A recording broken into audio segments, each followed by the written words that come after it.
All right, so the next unit that we are actually going to go through and start covering is not going to be chapter 2, but we're actually skipping around a little bit. We're actually going to chapter 6, right? And we are going to cover linear equations and inequalities. This chapter will be broken up into 2 sections. So your first test will be on just linear equations, and then your second one will be on inequalities. All right, so now let's go through and get started on section A, linear equations. All right, before we get started, let's talk about our objectives, what you guys need to know by the end of this video. Right, you need to know how to solve linear equations, and when we're solving them, we're going to solve for an unknown value. That is our variables, x, y, z, or whatever variable we have. And then the last thing that you need to know in this video is what exactly an inverse operation is. All right, it's critical for you to know inverse operations in order for you to solve linear equations. All right, what I want to do in this part real quick is just kind of go through something that's very important in order for you to do well in solving linear equations. And that is, if you are going to add, subtract, multiply, or divide, if you're going to perform any of your operations in a linear equation, you must do it to both sides. Right? So here, we have 5 is equal to 5. It doesn't matter what number I choose. I'm going to just choose 2. But if I add the same number to both sides of my equation still remains equal. They're the same still. Right? Now, if I go to subtract some number, it doesn't matter what number I pick. I'm going to choose 4. But as long as if I'm doing it to both sides of my operation, or both sides of my equations, they still remain the same. 2 is equal to 2. When I go to multiply, same thing. As long as if I pick, doesn't matter what number, 5 in this scenario, it could be anything.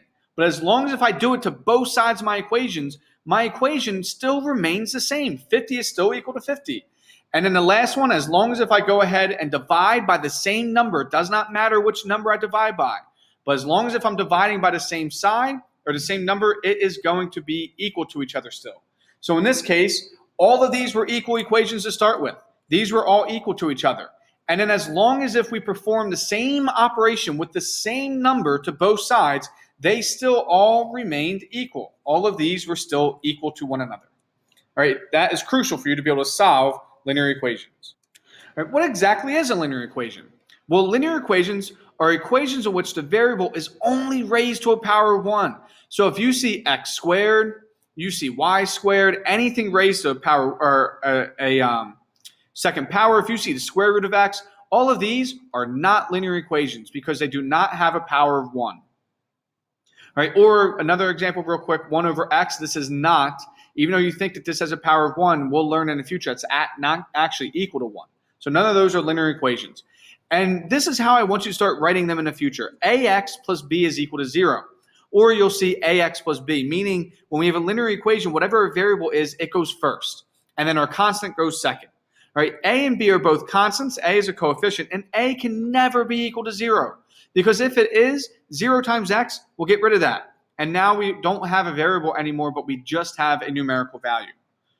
All right, so now some examples of linear equations. All of these, though, are not in their standard form because we would set it equal to 0. None of these are set equal to 0.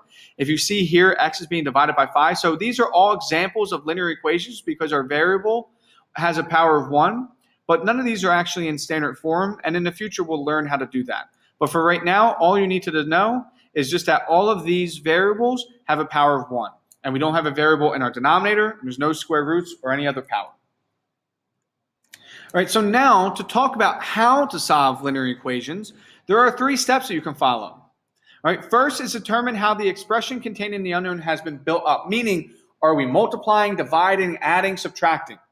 And then we need to perform the inverse operations on both sides. Remember, it needs to be on both sides to undo whatever is being quote unquote built up.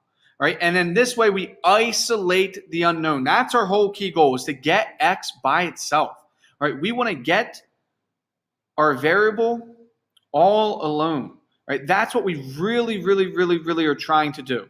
And we do this through what's called inverse operations. All right, so I'm going to show you a few different examples of this, and then we'll move on to trying to solve. All right, so, and this is what they mean by built up. Built up means what operations are being done to them. So this x plus 5 has an addition sign to it, so we're adding to it. It's being built up by plus 5. This is being built up because we're subtracting 2. So what is being done to our variable? Right? And in order to solve for these, we have to do what is called the inverse operation. And that is the opposite operation. So in this case, we're doing addition. Well, the inverse to addition is subtraction. So if addition is being done to our variable, we need to subtract in order to solve. So we would actually minus 5 in this case, and 5 minus 5 is equal to 0, so we get our x all alone. Right? The inverse to subtraction is addition. So in order to get rid of a subtraction that's being done, we need to add it. So if I add 2 to both sides, negative 2 plus 2 is 0, and we get x all alone. The inverse to multiplication is division. So in this case, if I do divided by 8, well, 8 times x divided by 8, when we multiply and divide by the same number, they undo each other. They cancel out, and we're left with just x. And then the inverse operation of division is multiplication. So if I then multiply this by 10, well, 10 times x is 10x. Divided by 10, they cancel each other out, and we get x all by itself. Right? So whenever we see subtraction, addition, multiplication, we need to perform the inverse operation. Right? And then also, we are used to doing PEMDAS. Well, when we're actually solving for our algebraic linear equations, we're actually going to work in reverse. So normally what we do last, we have to do first. So if there's any addition or subtraction that's being done to a problem, we need to get rid of those first, and then we will get rid of division, multiplication, then our exponents, then our parentheses. All right. You'll see, though, with the parentheses, sometimes we'll treat that a little bit differently, so that way we can rewrite it in a different form, but we actually go in reverse. All right, so this video is already kind of somewhat long, so we're not going to go through every example. But if you have any questions, we can clarify many more, and we'll work on plenty of examples in class together. All right, so we're going to isolate. So we want to isolate x. So we want to get it done all by itself. So the first thing we do is we work reverse to PEMDAS. So we get rid of any addition or subtraction. Well, this 5 is being added to our 3x, and the inverse operation of addition is subtraction. So if I minus 5 from this side, it will cancel it out. And remember, what we do to one side, we have to do to the other. So 6 minus 5 is 1, so negative 3x is equal to 1. Right now, x is being multiplied. So we did our addition or subtraction. X is being multiplied by negative 3. So the inverse operation of multiplication is division. So then we will then go ahead and divide each side by negative 3. And we divide by a negative because we want to solve for x as a positive number.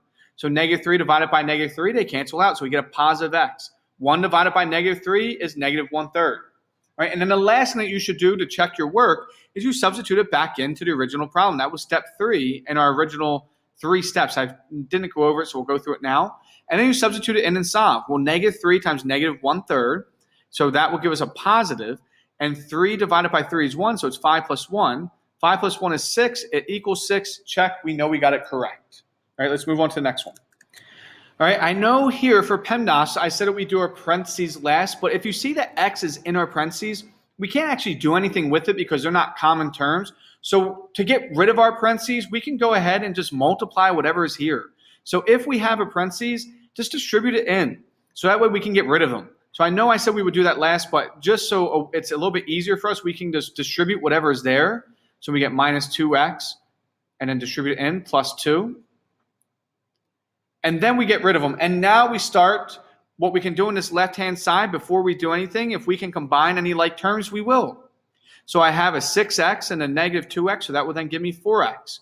Negative 15 plus 2 is minus 13. So before we go to solve, we want to simplify our one side of our equation or either side of our equation as much as possible. So before we go ahead and try and do anything with this, we distribute it in, then we combine any like terms, and now we can go ahead and solve. So it's being subtracted. We do addition or subtraction first. So it's being subtracted by 13. Well, the inverse of subtraction is addition. We do it to both sides. This cancels out. So 4x is then equal to 16. And now we finish this, so it moves on to multiplication or division. Well, the inverse of multiplication is division. So we divide each side by 4. X is then equal to 4. All right, and then to check our work, we just substitute it back in. For interest of time with the video, I'm not going to do that right now. But you substitute it back in, and you can see if you got it right or wrong. All right, there is one more example we're going to go through, but before we do that, let's go ahead and just kind of recap how we're solving. So if the unknown appears on both sides, we haven't done this yet, but if it appears on both sides, we want to expand any brackets, and that doesn't matter. Even if it's not on both sides, we always want to expand any brackets and collect like terms first. So before we try to solve, we simplify the side of our equation as much as we can. And then when it does appear on both sides, we will move one of the unknowns to one side. So all of our unknowns will be on one side, and then all of the remaining terms, so all of our constants, goes to the opposite side. And then we just solve like we would normally. All right, so there's one more example we're going to go through, and then that's it for this video. All right, so for this one, we're not going to do A, we're only going to do B. All right, you see here we do have a variable on both sides. All right, but regardless if we had a variable on both sides or not, we would have to simplify this side of the equation first, because before you can solve, you want to simplify. So that means I'm going to distribute this -3 in, and I will then get 4 minus 6 minus 3x is equal to x. And then I'm going to combine any like terms I can. So I can do 4 minus 6. So that will then give me -2 minus 3x is equal to x. All right, and now what you do is you want to move your variable to one side of your equation and then your constant to the other. It doesn't matter if we move x to the left side of the equation or if we move x to the right side of the equation. It's all the same. So since I already have my constant on the left-hand side, I'm just going to add over my 3x, and I'm adding it because I'm trying to move it to the other side. So by adding its inverse, I can go ahead and move it to the other side, and I can get -2 is equal to 4x. All right, so it does not matter if you move it to the left side or the right side, you can still answer it. Once we move it to one side and we completely simplify it, and we have our constant on the other, then it's just solving like we normally would. Well, x is being multiplied by 4, so to isolate our x, we have to do its inverse operation of division. So x is then equal to -1/2. All right, and then to see if our answer was correct, we can go ahead and plug it in.